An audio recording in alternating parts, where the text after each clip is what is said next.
Très heureux de vous retrouver dans ce nouveau panorama de l'actualité. Le barreau de Côte d'Ivoire a 65 ans. Pour marquer ce jour d'une pierre blanche, une cérémonie solennelle cette nuit en présence d'un parterre de personnalités ce vendredi à Cocody. C'est le Premier ministre Robert Begré-Mambé qui a présidé l'événement. Il a appelé à préserver les droits des hommes. Ce sont des PME qui sont bien implantées dans la région du Tchologo. Des unités de transformation, de mangue, de karité et bien d'autres productions locales ont reçu la visite du ministre d'État Kobenakossi Adjoumani. C'est dans le cadre de la 11e édition des Journées de l'administration agricole délocalisée. Et puis les femmes et les enfants représentaient près de 70% des victimes de la bande de Gaza, a affirmé l'ONU ce vendredi. Le Haut Commissariat aux droits de l'homme a mené une minutieuse vérification d'un décompte partiel des victimes. Bonjour à toutes et à tous, bienvenue dans cette nouvelle édition. Le barreau de Côte d'Ivoire a 65 ans, l'événement marqué par une cérémonie solennelle cette nuit, ce vendredi à Cocody. C'est le Premier ministre Robert Begré-Mambé qui a présidé l'événement, je le disais. Il a affiché la volonté du président de la République de préserver les droits des hommes et des femmes. Marie-Chantal Akandan.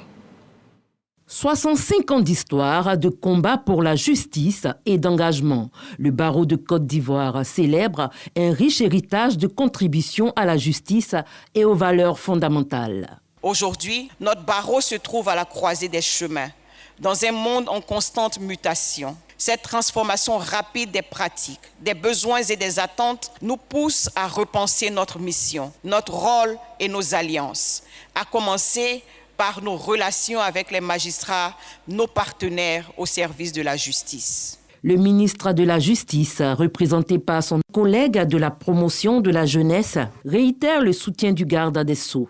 Vous êtes bien plus que de simples représentants du droit. Vous êtes les architectes d'un édifice central de notre nation, c'est-à-dire l'État de droit. Par vos actions, vous posez les fondations d'une société plus juste, où chaque citoyen peut espérer une protection impartiale et un respect rigoureux de ses droits fondamentaux. Le président de l'Assemblée nationale confirme son appui à l'institution avec une collaboration renforcée entre législateurs et praticiens du droit. Il sied que législateurs et praticiens du droit se parlent, échangent, foisonnent, afin que de leur saine collaboration jaillissent des textes de qualité, compréhensibles et accessibles à tous, dans le but d'améliorer la qualité de la loi pour le bonheur de nos mandants et des praticiens du droit, afin de concourir efficacement à l'œuvre de justice. Le Premier ministre Robert Begré-Mambé salue le barreau ivoirien et réaffirme le soutien du gouvernement. Nous comptons sur vous, Madame le bâtonnier, afin que le dialogue permanent soit établi dans le palais de Thémis avec les magistrats, de sorte à optimiser la qualité de la justice ivoirienne. C'est là notre intérêt et c'est là aussi notre vœu. Que cette commémoration nous engage ensemble à écrire les plus belles pages de l'histoire de la justice ivoirienne qui incarne l'espérance et la fierté de notre pays. Plusieurs personnalités du barreau ont été décorées, une reconnaissance qui symbolise l'engagement de l'institution à bâtir une justice moderne. L'excellence célébrée également du côté de Yamoussoukro. Voilà 60 ans que l'École supérieure de travaux publics forme des ingénieurs et techniciens. Ce soixantenaire sera célébré du 6 au 8 décembre prochain. La communauté des anciens élèves et diplômés de l'Institut annonce les couleurs face à la presse. Annelle de Crisa, Alexis Ouedraogo. L'École supérieure des travaux publics de l'Institut polytechnique Houphouët-Boigny de Yamoussoukro célèbre du 6 au 8 décembre prochain son soixantenaire. Pour l'occasion, le président du comité d'organisation était ce jeudi face à la presse. Le 6 décembre 2024, nous allons prier à la grande mosquée de Yamoussoukro pour le président Houphouët-Boigny. La journée commémorative, ce sera le 7 décembre.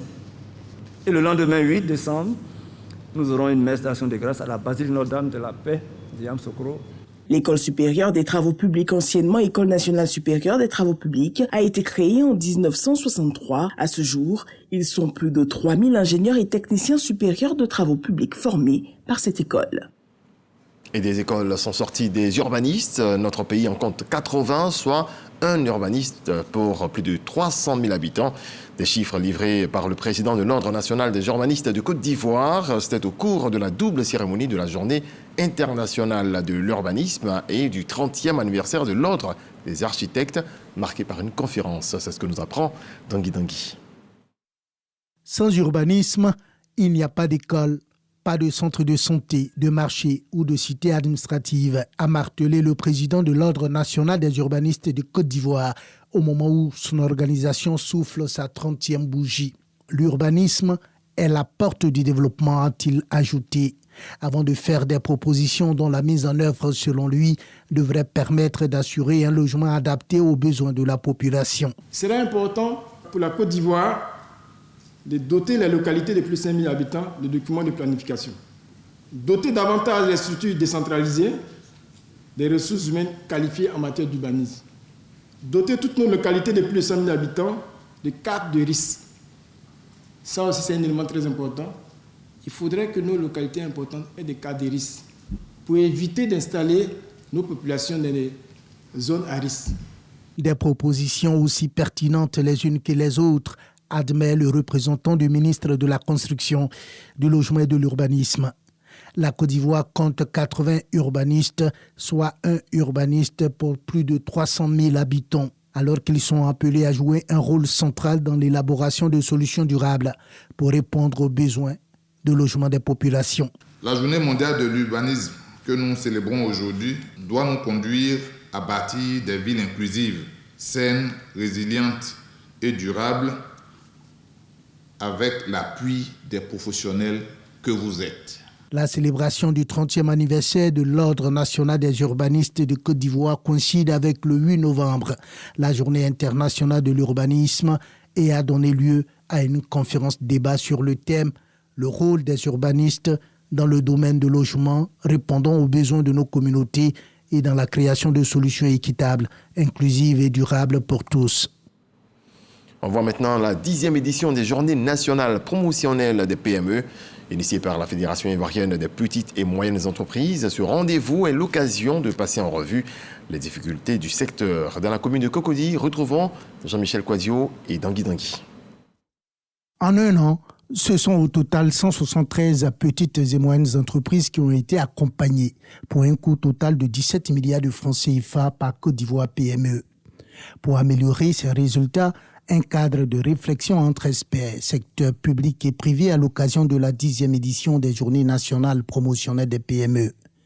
Une initiative de la Fédération ivoirienne des petites et moyennes entreprises. 2 jours pour proposer des solutions innovantes en vue d'aider ces entreprises à être plus compétitives.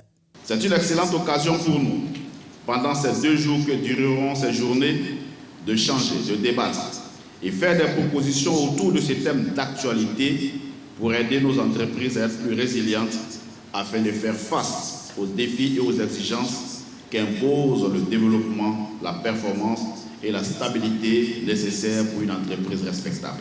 Côte d'Ivoire PME a assuré l'accompagnement technique et managérial de plus de 9000 PME, contre 6000 en 2023, ainsi qu'un accompagnement au financement de 723 PME, contre 550 en 2023, pour un montant global de plus de 17 milliards de francs CFA. Je voudrais en tout cas vous féliciter pour votre opiniâtreté. Je voudrais vous féliciter pour avoir répondu présent à l'appel du gouvernement qui est de promouvoir l'entrepreneuriat. Parce que c'est à travers l'entrepreneuriat que notre pays pourra résorber, vous savez, le taux de chômage. Les PME constituent près de 98% des entreprises du secteur privé ivoirien, soit environ 60 000 entreprises formelles et près de 150 000 informelles, représentant plus de 20% du PIB. Et ce sont également des PME qui sont bien implantées dans la région du Tchologo, des unités de transformation de mangue, de karité et bien d'autres productions locales ont reçu la visite du ministre d'État, Kobena Kwasi Adjoumani. C'est dans le cadre de la 11e édition des Journées de l'administration agricole délocalisée. On voit cela avec Kader Sogodogo. Deuxième journée de la 11e édition des journées de l'administration agricole délocalisée dans le Tchologo. Le ministre d'État, ministre de l'Agriculture, du Développement rural et de Production vivrière, Kobena Kwasi Adjoumani, visite des unités de transformation.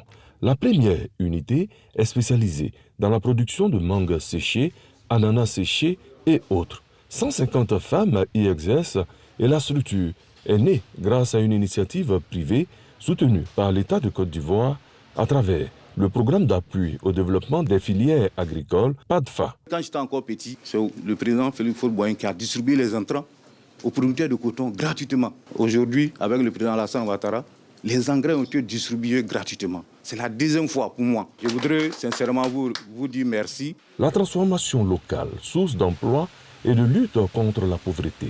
La vision du gouvernement reste intacte. Le cas de la mangue, c'est entre 40 et 50% de production que l'on jette, puisque on n'a pas la possibilité de la conserver ou de la transformer. Mais avec cette unité et bien d'autres qui existent, on a la possibilité aujourd'hui de transformer la mangue et de pouvoir la consommer toute l'année. Bravo donc à l'initiateur du projet. La transformation du karité non pénible. Le défi est désormais relevé à Fekessédougou. Une unité moderne a été mise sur pied. Une production annuelle de 2500 tonnes qui impacte 7300 femmes. Nous sommes producteurs de beurre de karité, raffineurs aussi. Nous aimerions que l'agriculture nous aide à faciliter l'industrialisation. Le gouvernement se tient désormais aux côtés des initiatives privées pour les développer davantage. 2000 tonnes de capacité par an, je crois que c'est à encourager. Tous ces produits transformés ici sont certifiés bio et qui vont également être vendus au niveau international. Donc pour nous, l'initiateur du projet doit être encouragé. Les journées de l'administration agricole délocalisée continuent. L'accent sera mis sur la culture du sésame. Des rizières seront également visitées. Voilà, la production et la transformation des produits locaux peut donner un coup d'accélérateur à la richesse de l'Afrique. C'est ce qu'a compris l'ambassade de Côte d'Ivoire au Congo qui a initié du 5 au 21 novembre 2024 la deuxième édition du Forum économique, touristique et culturel Côte d'Ivoire-Congo. L'objectif est traduit dans cette visite des stands. Regardons. Une vingtaine de stands, des articles divers présentés au Forum économique, culturel et touristique Côte d'Ivoire-Congo. Nous accompagnons les femmes dans la transformation de l'anacarde et qui donnent aujourd'hui ces pâtes de cajou, des noix de cajou qui s'utilisent comme la pâte d'arachide. Nous avons effectivement aussi le cacao pour lequel nous accompagnons énormément notre pays pour atteindre les performances en termes donc, de production, mais aussi l'accompagnement en termes donc, de transformation. Nous sommes venus présenter ces produits-là pour dire au public congolais que l'agriculture c'est un business. Il y a des structures qui nous ont demandé est-ce qu'on peut les accompagner pour qu'ils puissent améliorer leur manière de conduire les activités, par exemple au niveau du maraîcher. C'est le cas des accords qu'on a signés avec l'ONG. Il y a le ministère de l'Agriculture qui a souhaité qu'on puisse l'accompagner dans le cadre de la structuration des organisations ici au niveau du Congo. Vous l'aurez compris, cette année, la part belle est faite à l'agriculture. Les produits locaux sont valorisés. Tout ça, c'est nous-mêmes qui produisons et nous transformons aussi. On a la poudre de curcuma, on a la poudre de gingembre qu'on produit, on a la spiruline. La spiruline, c'est un algue. C'est un algue qui régénère toutes les cellules organiques. De la sculpture aux vêtements, en passant par des tableaux et autres articles divers, les cultures congolaises et ivoiriennes s'entremêlent. J'utilise le raffia et c'est avec des fils que je travaille. Je ne touche pas à la peinture. Et en dehors de ça, je fais aussi les sandales en raffia. Je fais les habits. Le Forum économique Côte d'Ivoire-Congo, ce sont aussi des solutions innovantes. Le gouvernement congolais, et nous savons que principalement c'est le bois qu'ils exportent à l'extérieur. Aujourd'hui, par rapport à la problématique de déforestation, il est important, bien entendu, via nos satellites, avec nos partenaires, de délimiter ces parcelles-là et de voir qu'il y a eu du reboisement pour les bois qui ont été coupés. Voilà, pour permettre au Congo d'être éligible pour pouvoir transférer ces produits de bois au niveau de l'Union européenne. En initiant ce forum, l'ambassade de Côte d'Ivoire, près la République du Congo, veut renforcer les échanges commerciaux, culturels et touristiques entre la Côte d'Ivoire et le Congo. Il y a aussi le Congo, mais également le Nigeria, et on parle de renforcement des relations avec cette visite de 24 heures du ministre nigérian des Affaires étrangères qui a échangé avec son homologue sur plusieurs sujets d'intérêt commun. Sidoline Davila. C'est un rendez-vous diplomatique qui illustre la volonté de renforcer davantage les liens entre Abidjan et Abuja. Lors de sa visite éclair en Côte d'Ivoire, le ministre nigérien des Affaires étrangères et Léon Kakou Adom, son homologue ivoirien, ont souligné l'importance de travailler ensemble pour apporter une réponse coordonnée aux défis communs. Nous désirons renforcer la CEDEAO, surtout dans le domaine de l'intégration régionale, surtout lorsqu'on a parlé de l'autoroute commerciale Côte d'Ivoire-Lagos, qui doit normalement se faire plus sur terre, mais aussi dans le domaine maritime. Cela sera pour un grand intérêt pour les pays comme la Côte d'Ivoire et le Nigeria, mais aussi pour tous les pays qui se trouvent entre les deux axes. Merci. Ces deux géants de la CEDEAO, la Côte d'Ivoire et le Nigeria, ont convenu d'approfondir leurs relations à travers la coopération mixte qui devrait être relancée dans les prochains jours. Des défis se posent à nous, beaucoup de défis climatiques, politiques, sociopolitiques et sécuritaires. Et ce sont des sujets de préoccupation. Il était bon qu'on se voit pour tous ces sujets, arrêter des positions communes dans la perspective des rencontres internationales futures. Faisant référence à la victoire de Donald Trump, les deux diplomates ont exprimé leur satisfaction et félicité les républicains. À l'égard du bon niveau de coopération avec les États-Unis, les deux nations réitèrent leur volonté de consolider et d'approfondir leurs relations avec l'administration américaine. On en vient maintenant à ce communiqué émanant de la Commission électorale indépendante CEI. Il est lu par Abou Sanogo.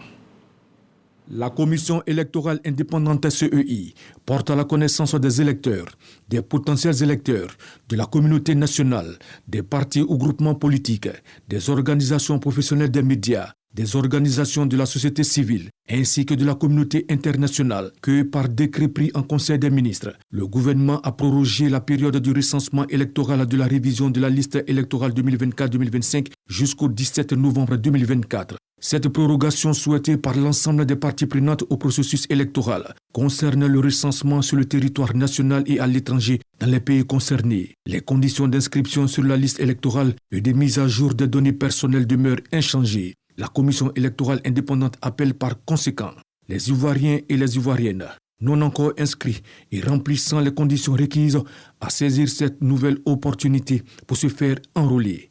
Elle invite par ailleurs ces agents de recensement électoral à prendre toutes les dispositions nécessaires pour la poursuite de l'opération d'enrôlement. La Commission électorale indépendante compte enfin sur le civisme de toutes et de tous pour finaliser cette phase de l'opération de révision de la liste électorale dans les meilleures conditions. Et les autorités politiques s'assurent du bon déroulement de l'opération. Le président du conseil régional et coordonnateur principal RHDP du Tonkpi a fait le tour de plusieurs centres d'enrôlement de la région. Christ Diomondé, Jean-Marc Adjadji. Le président du conseil régional du Tonkpi et coordonnateur principal du RHDP visite les centres d'enrôlement de plusieurs localités de la région. Albert Mabry-Toikeus est allé s'enquérir de l'évolution et des réalités de cette opération d'enrôlement sur la liste électorale qui a démarré depuis le 19 octobre dernier. Même si le premier jour a été très timide, aujourd'hui les choses sont dans l'ordre. On a trouvé des rangs dans les centres où nous sommes passés. Et je profite donc pour m'adresser aux leaders communautaires, aux chefs, à nos responsables de base également, pour poursuivre la sensibilisation. On constate que malgré tous les efforts faits depuis des mois, il y en a qui sont encore dans nos villages, dans nos quartiers, avec un extrait date de naissance et qui savent très bien qu'ils ne pourront pas s'inscrire, mais qui continuent d'attendre. Donc c'est l'occasion de récupérer ces cas-là et de les régler et de demander à tous ceux qui ont le certificat de nationalité, la carte nationale d'identité, l'attestation d'identité ou un récépissé, qu'ils ont le droit d'aller s'inscrire dès maintenant dans le bureau de vote. Donc ce déplacement nous permet de continuer la communication et le dialogue avec les populations pour que tous nos parents puissent exercer leur droit citoyen de vote l'année prochaine. C'est très important que ceux qui sont en âge de voter aient la possibilité de s'exprimer, de participer au choix des hommes qui doivent décider pour nous. Cette visite du coordonnateur principal du RHDP du Tonkwí et sa délégation a été marquée par la remise de kits scolaires aux élèves de plusieurs établissements primaires publics de la région. La sensibilisation se poursuit dans le Woroba. Le ministre-gouverneur du district autonome du Woroba a invité les populations à s'impliquer dans l'opération de révision de la liste électorale. Walter Amadou Ouattara. La révision de la liste électorale tire à sa fin. Le ministre-gouverneur du district autonome du Woroba sillonne les villes et villages de sa zone de compétence afin d'inviter les populations, surtout les nouveaux majeurs, à s'inscrire sur cette liste. J'étais ici dans le cadre de l'enrôlement. Toute la semaine, je ne ferai que donner, aider, pousser à cet enrôlement-là. Les populations ont demandé une extension de cette période-là. C'est aussi mon travail de porter la parole des populations vers les pouvoirs publics. Débutée le 19 octobre dernier, cette opération conduite par la Commission électorale indépendante, CEI, prendra fin le 17 novembre 2024. On s'éloigne de la Côte d'Ivoire, mais le sujet reste le même, la sensibilisation des populations sur l'opération lancée par la CEI. Le mouvement de soutien au président de la République, Force 2015, après la France, est en Italie. Patricia Oumouetia. Installation de la première coordination du mouvement Force 2015 ici en Italie, en Bologne. Une tâche que Diomandé Saïd compte bien remplir en comptant sur le soutien du délégué RHDP de l'Italie, Fofana Moussa. Le message que j'ai pour tous mes frères et sœurs qui sont en aventure et même qui ne sont pas en aventure, d'aller se faire enrôler. Parce que 2025 se prépare dès maintenant. En Italie, nous sommes plus de 30 000 personnes. Et sur la liste, nous ne sommes qu'autour de 10 000. Ça veut dire que les 20 autres 1000 personnes, il faut aller les chercher. Donc, je crois que cette coordination est arrivée à point nommé. Nous voudrons les inviter à aller partout en Italie, aller partout dans les communes, dans les villes, dans les quartiers, dans les villages de l'Italie pour trouver tous les Ivoiriens et de les faire inscrire sur la liste électorale. Et parce que nous voulons la victoire du RHDP en octobre 2025 avec le candidat Alassane Ouattara. Plusieurs activités ont été menées par le président de Force 2015 au cours de son séjour en Italie, notamment faire connaître la destination Côte d'Ivoire. Force 2015 soutient les actions de développement du président Alassane Ouattara. Toujours en politique, les militants du Front populaire ivoirien sont réunis à Yamoussoukro pour le 5e congrès ordinaire du FPI. Les travaux porteront principalement sur la réorganisation du parti afin de mieux affronter les futures batailles électorales. Le prochain candidat à la présidentielle sera connu à l'issue des travaux. Konaté Moussa, Bao Richard. 5e congrès ordinaire du Front populaire ivoirien à Yamoussoukro. Le parti conduit par Pascal Afim Guessan s'est réuni pour des moments de réflexion sur sa réorganisation afin d'affronter les batailles futures de 2025. C'est une occasion de faire le bilan du parcours fait jusqu'à maintenant et forcément voir comment rebondir davantage avec beaucoup plus de vigueur, beaucoup plus d'entrain, beaucoup plus d'engagement et aussi prendre rendez-vous avec le peuple ivoirien. Le FPI a besoin de travailler et de multiplier encore ses militants pour la victoire de 2025 avec Pascal Afim Guessan. Il y a longtemps que nous avons eu des assemblées de grande envergure comme celle-ci. Il fallait donc se retrouver et lancer la machine pour les élections de 2025. Et chaque militant doit se mettre en ordre de bataille et ne pas oublier de se faire enregistrer sur la liste électorale. FPI 2025, rassembler pour gagner, c'est le thème de ces assises. À l'entame des travaux, le secrétaire général président du comité d'organisation situe les enjeux. Il s'agira de revisiter les statuts et règlements intérieurs de notre parti, d'adopter le programme de gouvernement, l'offre politique que nous présenterons aux Ivoiriens en 2025. Vous aurez également la responsabilité, chacun en sa qualité, d'élire la première responsable de l'organisation des femmes du Front populaire ivoirien, OFPI, et celui de la jeunesse du FPI la JFPI. Demain, nous prendrons rendez-vous pour élire le président du parti et le président du comité de contrôle. Toilettage des textes et renouvellement des instances. Tout ceci dans le but de renforcer le dynamisme du parti. Pour le président Pascal Afin-Guessan, candidat à sa propre succession, le Front populaire ivoirien sortira de ce congrès plus fort et solide pour les échéances futures électorales. Nous sommes là, nous existons parce qu'il y a une mission à conduire pour la Côte d'Ivoire. Il y a des souffrances à soulager en Côte d'Ivoire. C'est pour cela que nous existons. Et c'est pour cela que nous nous rassemblons régulièrement, pour voir comment nous allons faire pour changer l'ordre des choses, comment nous allons faire pour donner espoir à nos compatriotes. Parce que nous rassemblons dans l'intérêt de la Côte d'Ivoire. Nous rassemblons pour la renaissance de notre pays. L'ouverture du 5e congrès ordinaire du FPI a vu la présence de plusieurs groupements politiques de l'opposition venus apporter leur soutien au FPI. On peut citer le COGEP, le PPACI, le MGC. Autre volet de l'actualité, le chef de cabinet du président de la République aux côtés des veuves. La rencontre s'inscrit dans le cadre de la politique de solidarité du président de la République qui vise à créer une proximité avec les populations vulnérables. C'est ce que nous apprend Éric Goré. La solidarité en faveur des populations les plus défavorisées, une priorité pour le gouvernement ivoirien. Les veuves à l'honneur avec à leur côté Claude Saïd Soumaoro, chef de cabinet du président de la République de Côte d'Ivoire. Les femmes de l'Union des veuves de la commune d'Adjamé mobilisées pour l'événement. En chœur, elles disent merci aux autorités ivoiriennes et au président de la République qui ne font pas de discrimination entre les différentes classes sociales. Et pour preuve, c'est le chef de cabinet du président de la République en personne qui répond à cette invitation pour prolonger la politique sociale. Un signal fort qui ne passe pas inaperçu et qui vaut tout son pesant d'or. Notre joie est totale. Je suis très contente ce matin, vraiment, de recevoir son Excellence le chef de cabinet du président de la République. Que Dieu fasse qu'il y ait la santé, la longévité, pour qu'il puisse aider notre papa Ado à mener le bateau ivoire à bon port. L'hôte du jour s'est entretenu longuement avec ses femmes pendant plusieurs heures.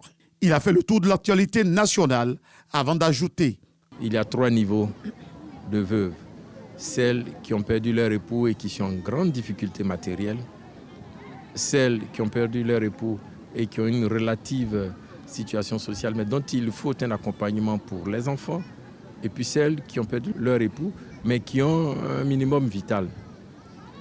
L'un mis dans l'autre, nous avons le devoir de leur apporter soutien. Cette rencontre d'échange a également servi de cadre pour poser des actions de solidarité en faveur des bénéficiaires. Des dons pour les appuyer. Mieux, Claude Saïd procédera très bientôt à l'inauguration dans l'Ouest montagneux d'un centre d'accueil et d'hébergement des veuves démunies de Côte d'Ivoire. On passe au football maintenant. Le sélectionneur des éléphants de Côte d'Ivoire, Faye Emers, a publié ce vendredi la liste des 25 joueurs retenus pour les 5e et 6e journées des éliminatoires de la Coupe d'Afrique des Nations CAN 2025 au Maroc. Au Félicia, retrouvons Arsène Kwasi. Défaits face à la Sierra Leone au Libéria, les éléphants de Côte d'Ivoire jouent gros à l'occasion des 2 derniers matchs qualificatifs pour la Coupe d'Afrique des Nations Maroc 2025. Avant ces 2 rencontres décisives, Emers Faye a dévoilé la liste des 25 joueurs retenus pour affronter la Zambie et le Tchad. On note l'absence d'Éric Bailly et de Sébastien Haller.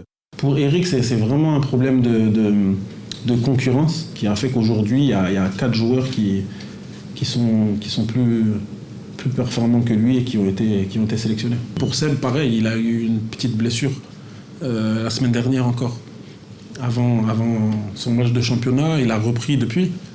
Mardi, il a repris avec le groupe, il s'entraîne normalement, mais c'est pareil, c'est les critères de sélection qu'on fait qu'on est parti sur d'autres joueurs que Sébastien.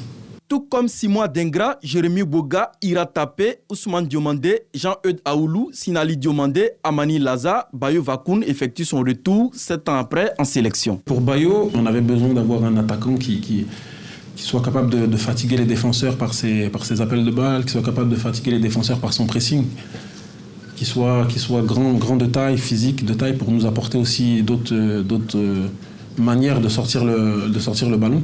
Les éléphants affronteront les Chipolo-Polo de la Zambie le 15 novembre avant de conclure leur campagne le mardi 19 novembre 2024 contre le Tchad au stade Félix Houphouët-Boigny. En bref, une image, il fut l'un des grands footballeurs à porter le maillot de l'AS Saint-Étienne dans les années 1950 et 1960. Rachid Mekloufi, ancien attaquant également de la sélection française puis celle d'Algérie, est décédé à l'âge de 88 ans ce 8 novembre 2024. Il fut un symbole de la lutte pour l'indépendance de l'Algérie. Et puis, une majorité de femmes et d'enfants victimes de la guerre menée par Israël contre le Hamas. Ils représentent près de 70% des morts dans la bande de Gaza sur la période de novembre 2023 à avril 2024, a affirmé ce vendredi l'ONU après une vérification précise d'un décompte partiel. Le nouveau rapport du Haut Commissariat de l'ONU aux droits de l'homme détaille également un large éventail de violations du droit international qui, pour beaucoup, pourraient être assimilés à des crimes de guerre, des crimes contre l'humanité et peut-être même à un génocide. Merci à vous tous de votre attention. Très belle nuit. Dieu nous garde. Bonsoir.